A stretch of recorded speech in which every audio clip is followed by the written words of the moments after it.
शुक्रवारी कर्नाटकमध्ये एसटी महामंडळाच्या बस चालकाला मारहाण झाली, त्याचे पडसाद राज्यभरात उमटले आहेत। परिवहन मंत्र्यांनी खबरदारीचा उपाय म्हणून कर्नाटककडे जाणाऱ्या एसटी गाड्यांना ब्रेक लावलाय, त्यामुळे सीमा भागातल्या प्रवाशांचे चांगलेच हाल झाले आहेत। पाहूया सगळ्याचा आढावा घेणारा हा रिपोर्ट। एसटी महामंडळाच्या बस चालकावर कर्नाटकमध्ये झालेल्या हल्ला प्रकरणाचे पडसाद शनिवारपासून महाराष्ट्रात उमटू लागले आणि परिवहन मंत्र्यांनी थेट एक मोठा निर्णय घेतला, महाराष्ट्रातून कर्नाटकमध्ये जाणाऱ्या बस रोखण्याचा। पण या निर्णयामुळे दोन्ही राज्यातील एसटीनं प्रवास करणाऱ्या प्रवाशांना मात्र मोठ्या अडचणींचा सामना करावा लागला। बस नहीं मिल रहा है, काफ़ी टाइम से क्या स्ट्राइक है क्या। अभी आधा घंटा हो गया मेरे को इंतजार कर रहा हूँ, इधर कोई बस नहीं है, स्ट्राइक है करके बोल रहे हैं। यादगीरला सकाळी 8 वाजल्यापासून उभारलो, यादगीरचा बस का आल्या नाही, अजून येत्या म्हणायला लागलेत, कधी येणार काय माहित नाही, इथंच उभारलो आम्ही। सीमावाद फक्त त्यांच्या निवडणुकापुरते आलं की हे वाद निर्माण होतात, त्यात सर्वसामान्य जनता भरपळून जाते। आता हे प्रकरण नेमकं काय होतं ते आधी पाहूया। शुक्रवारी बंगळुरू मुंबई एसटी बस चित्रदुर्गहून कोल्हापूरच्या दिशेने येत होती। MH14 KQ 7714 क्रमांकाची ही एसटी बस चालक भास्कर जाधव चालवत होते। दरम्यान रात्री 9:30च्या सुमारास कन्नड रक्षक वेदिका संघटनेच्या कार्यकर्त्यांनी बस अडवली। कार्यकर्त्यांकडून चालकाला कन्नड येते का अशी विचारणा करण्यात आली, मात्र कन्नड येत नसल्यानं त्यांनी चालकाला आणि एसटी बसलाही काळं फासलं। इतकंच नव्हे तर चालकाला मारहाण करण्यात आली, त्यामुळे त्याला रुग्णालयात दाखल करण्यात आलं।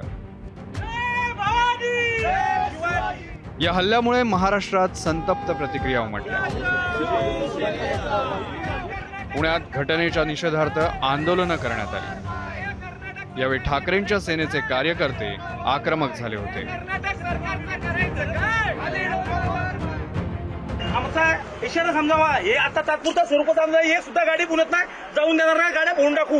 तर महाराष्ट्रातल्या मराठी माणसाला तिथं मारहाण होते आणि तुम्ही बघायची भूमिका घेताय। अहो ही दुसरी वेळ आहे, वर्षातनं दुसरी केस आमच्यावर चालू आहे मॅडम, ही आता ही चालू आहे, तरी मराठी माणसाबद्दल पोलिसांना अभिमान नाही का?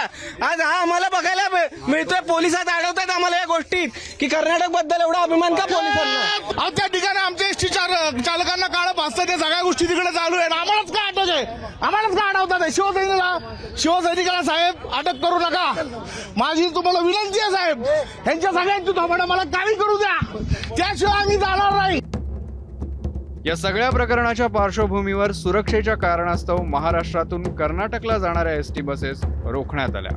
त्यामुळे धाराशिव, कोल्हापूर, सिंधुदुर्ग, पुणे अशा अनेक आगारातून कर्नाटकमध्ये प्रवास करणाऱ्या या बसेस अशा उभ्या आहेत।